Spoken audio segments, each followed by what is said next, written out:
All right, first I want to thank his baby brother Chris for taking time out and filming this video. And here he is, truly one of my heroes, Steve Higgins. Who didn't want to be him on the football field for Beaver Falls? We're here at the Larry Bruno Foundation. Their new digs right here on 7th Avenue, because the big dinner, Shadow Lakes, July 29th. We're going to tell you how to get tickets and all that good stuff in just a little bit. And the food, Jimmy Manganiello, no one even comes close. So you're definitely going to want to be a part of this event. But Steve, just tell everybody a little bit about the foundation. We're going to go through this year's inductees and more importantly, travel down memory lane a little bit and talk about the guy, the reason that this is all happening again this year, the late, great Larry Bruno, and of course, Mr. Namath. Go ahead. Well, a little bit about the foundation. The main thing that we do, our mission statement's really technical, but the best thing we do in the community is honor people. And with our banquet coming up July 29th at Shadow Lakes, we have 9 people going in, and we give scholarships out. We have a golf outing, we have night at the races, we have a couple fundraisers through the year. But our banquet's our big thing, it's our main thing. This is our 12th one. We've only missed one because of the COVID year. And we like to honor people in the community that have made an impression and have changed people's lives. And we want to honor them, and then we get the plaques up in the museum, and we want visitors to come in, and we'll tell them the stories on why these people changed their lives. So they might not realize it. And that's what we want to do here. We want to tell stories about our people, and we want to change the culture in the community. And we want the young kids to know that, hey, someone from this area, from this neighborhood can be successful. All right, now let me just remind you, July 29th, themagicalcoach.org, or you can call Ed DeRose at 412-298-1430. That's 412-298-1430. A maximum of 350 tickets will be available to attend the celebration. Please get them while they last. Okay, let's go through this year's inductees. Patty Bellen Gillen, tell me about it. Patty Bellen Gillen, she was a cheerleader of 1970, state title team for Beaver Falls. Yep. Fabulous artist, world renowned, professor, retired from Carnegie Mellon.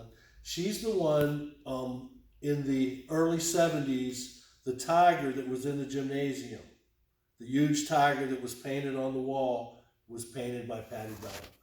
And she has, her paintings and her work has appeared in all the big art shows all over the country.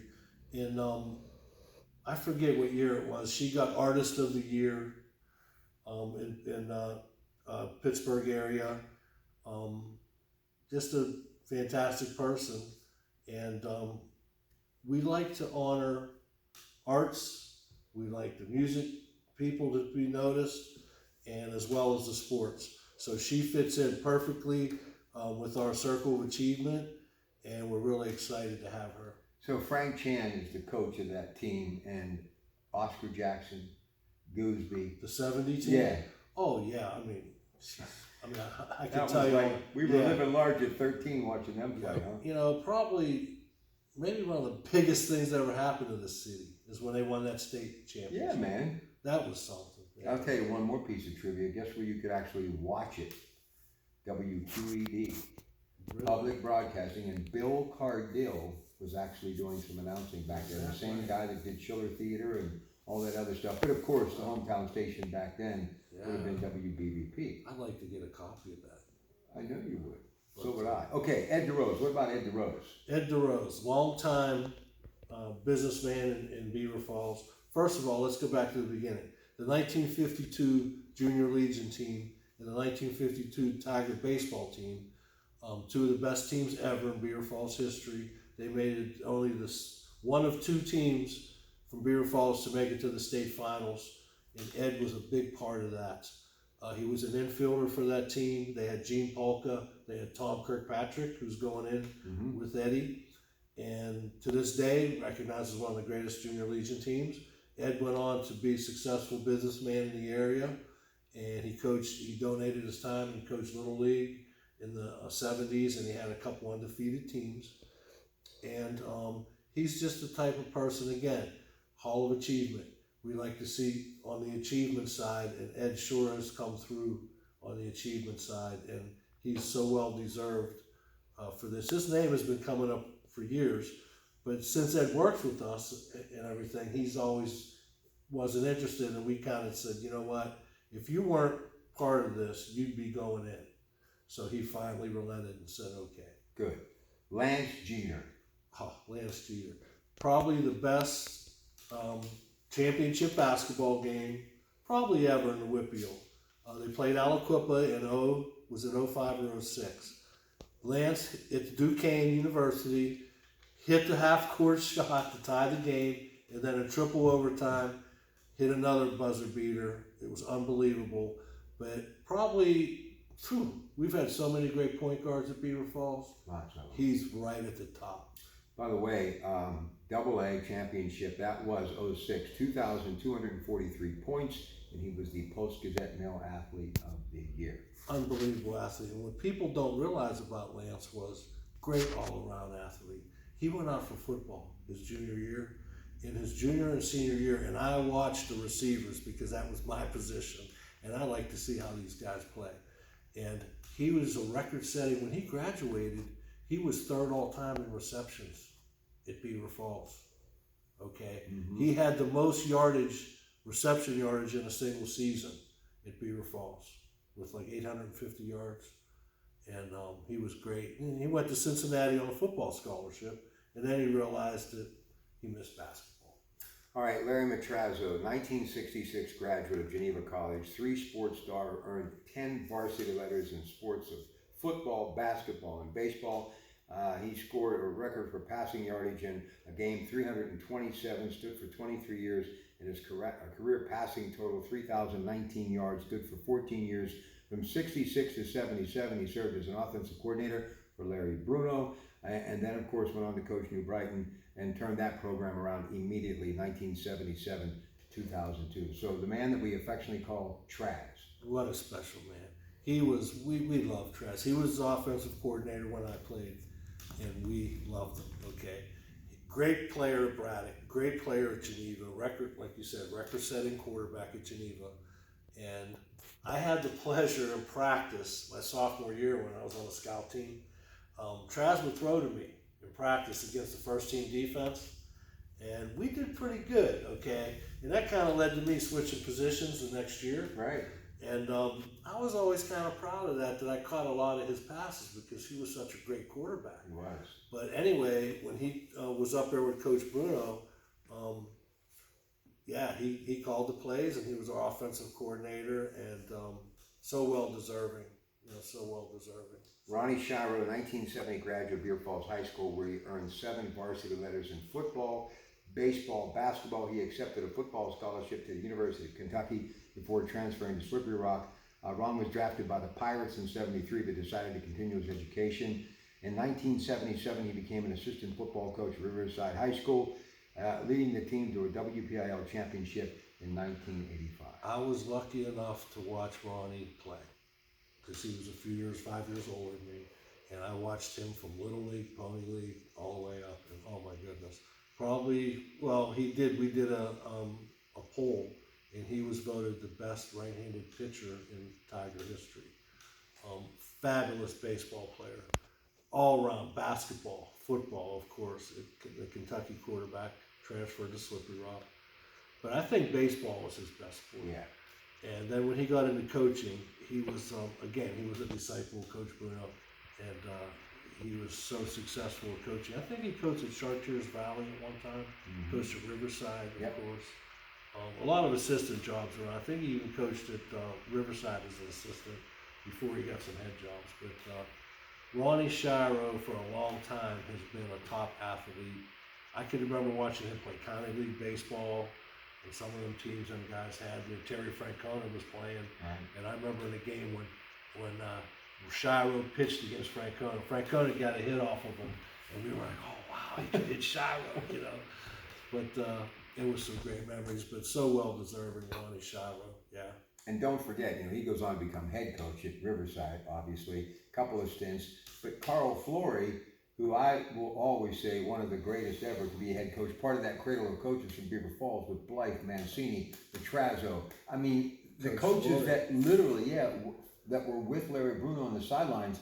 I mean, they're the who's who. Oh yeah, like Ricky, Coach Judge Mancini likes to say, Carl Flory is the closest thing to Coach Bruno, and that's a heck of a compliment. I know, right there. absolutely. Now, some of these names I need you to help me with. Pete Kincaid. Who's Pete Kincaid? Pete Kincaid actually played basketball in Monaco for Coach Bruno in high school. He went to Geneva in the early '50s and was one of the great players they had with Wodacek and Bill Blair and Pete Kincaid. And they were winning going to NAIA tournaments every year out in Kansas City.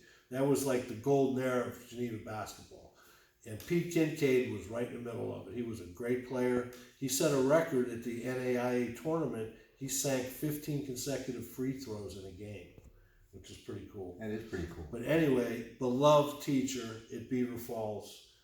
He was our basketball coach in the 60s, and then after he stopped coaching basketball, he remained as an administrator and a teacher. And he was so good to us kids then. I can remember being in school, and Mr. Kincaid, he coached golf and was loved by everyone. And he's such a great athlete, such an asset to the community. And that's the thing about this foundation is we don't forget people. We remember people. We want these kind of people to be remembered, like Mr. Kincaid. All right, Tom Kirkpatrick. The single top pitcher in Beaver Falls history. They've had some good ones. This guy was unbelievable. He would pitch batting practice to the Pirates as a 16-year-old in the mid-50s. They would come down and pick him up and drive him up to Pittsburgh, and he would pitch batting practice to the Pirates, okay? He was unbelievable. They had him and Gene Polka on the team, and they played New Brighton in a playoff game in '52, and Gene Polka struck out Tito, I think, 2 or 3 times in a game.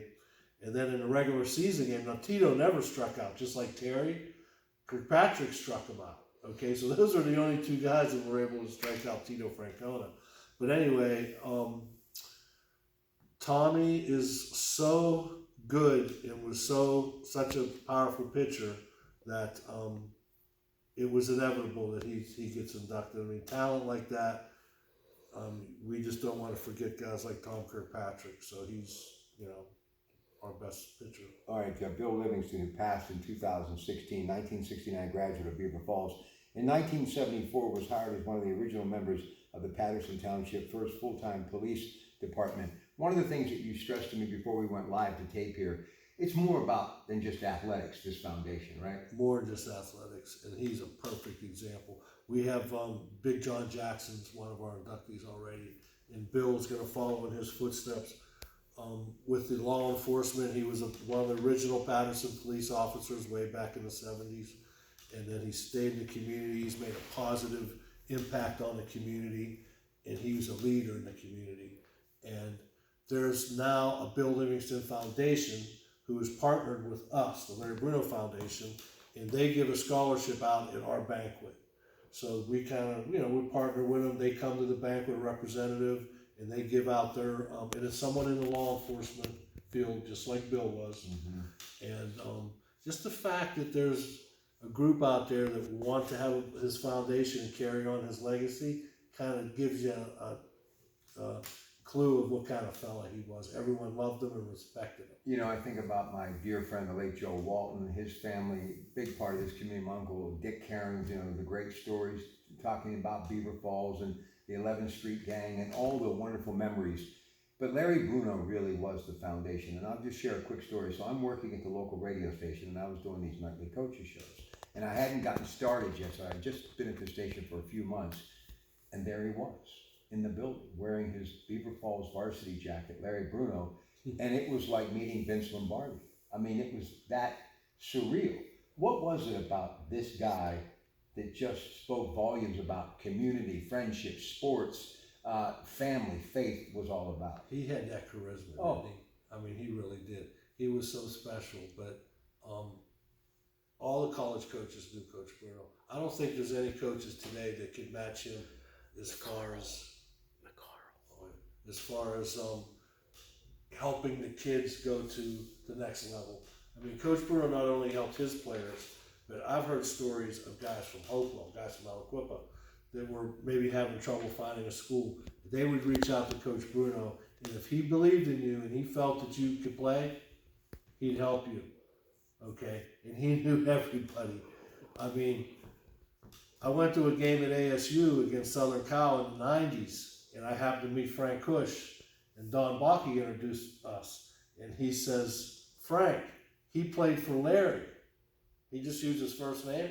And Frank says, how's Coach Bruno? He knew right away who he was talking about. Right. Okay?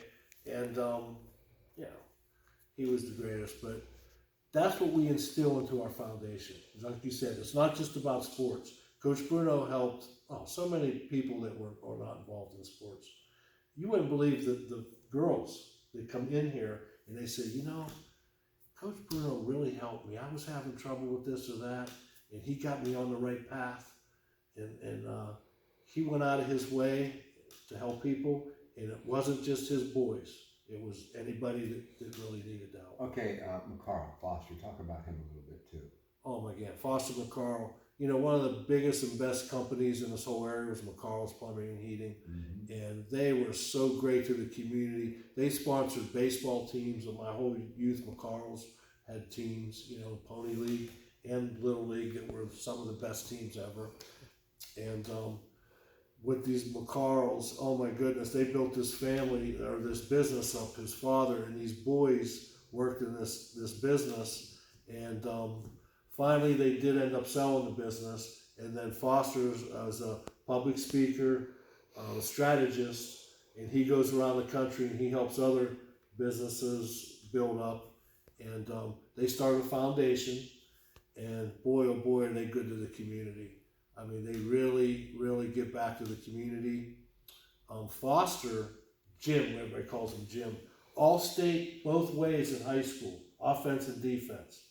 Went to University of Virginia on a football scholarship, hurt his knee, happened to get hurt, went into the business, but he was a great player. He played basketball, he played baseball, he played all sports, and now he's very successful. And again, we can learn a lot from Jim McCarl. So we're looking forward to talking with him and just kind of having him meet some people that come to the banquet. And, you know, we're excited. Listen, you need to get over here and check out this memorabilia, but you need to be a part of the dinner. And I just keep looking back at these names, and so many of them are so close to me and my life as a broadcaster and growing up in this community. So themagicalcoach.org, that's the best way, themagicalcoach.org, or if you want to call Mr. Ed DeRose, 412-298-1430, 412-298-1430. But we have to end talking about a guy that every time I call, if he's not there, he gets back to me. And when I need him on the radio, he's there. He's none other than Joe Namath. You were just gifted a very special treasure that will be on display here that really signifies the greatness of number 19 when he played here at Beaver Falls. Tell the folks that story, please. About the ball? Yeah. Max Prep, the ball, the whole thing. Right. People forget. I mean, how long ago was 1960? Figure it out. Do the math. 60-some years? 63. Okay. Trib Review did a poll. It was pretty recent, maybe less than 5 years ago. Top high school quarterbacks ever in Western PA, right? Joe Namath was number one. Okay, now that includes Blanda, Marino, Montana, all these guys. Kelly, all of them. Joe Namath, number one quarterback ever in Western Pennsylvania, in my opinion, the whole state.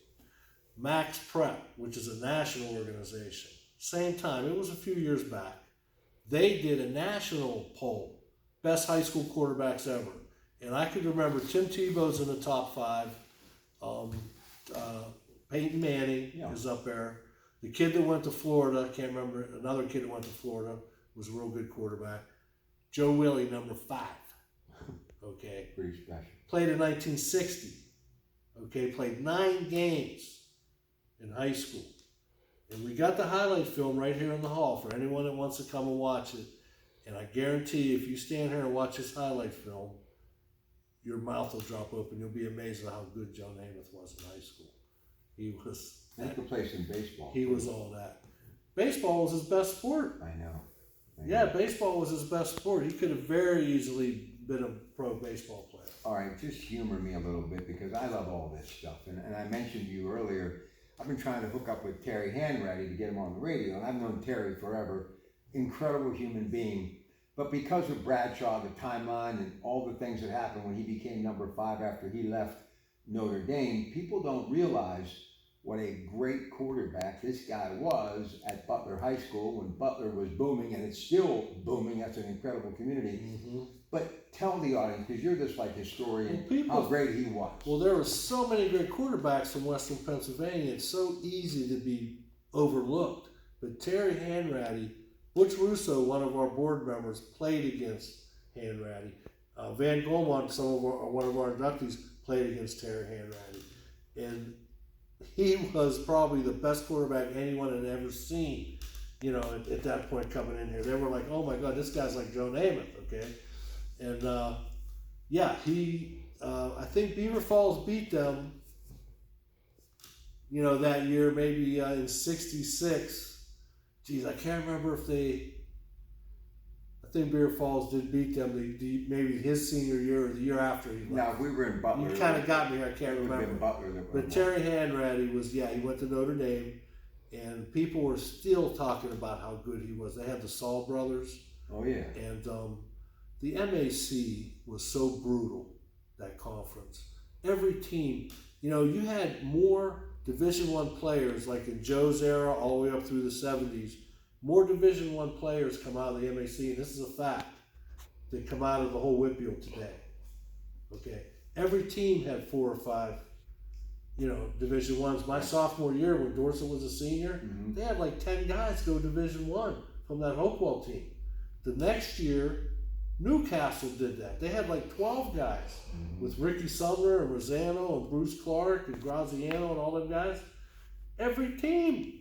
Okay, it was loaded. The best conference. And Terry Hanratty, I'd say probably next to Joe, might have been the best quarterback ever in the MAC. All right, listen, your brother's arms are getting tired, so we have to say goodnight. We have to say goodnight, but before we do, please invite everyone to go to themagicalcoach.org and get tickets for July 29th. Definitely, there's still tickets available. It's really unique, our program. You have to see it. We don't have any speeches. We have all the inductees up on stage and they interact, and it's really a great format, and it's upscale. The food is really good. I mean, believe me, July 29th, Shadow Lakes, you want to be there. It's the place to be, and there's people there, a lot of people, local celebrities will be there, and you will not be disappointed, believe me. No doubt. There he is, Steve Higgins, Larry Bruno Foundation. You need to step back in time and walk through these doors. It'll definitely make you cherish some great memories of yesteryear. And the good part of all of this, it's going to be around for future generations. It's your Pratt Pack from the community of Beaver Falls, that big city in Beaver County. Good night, everybody.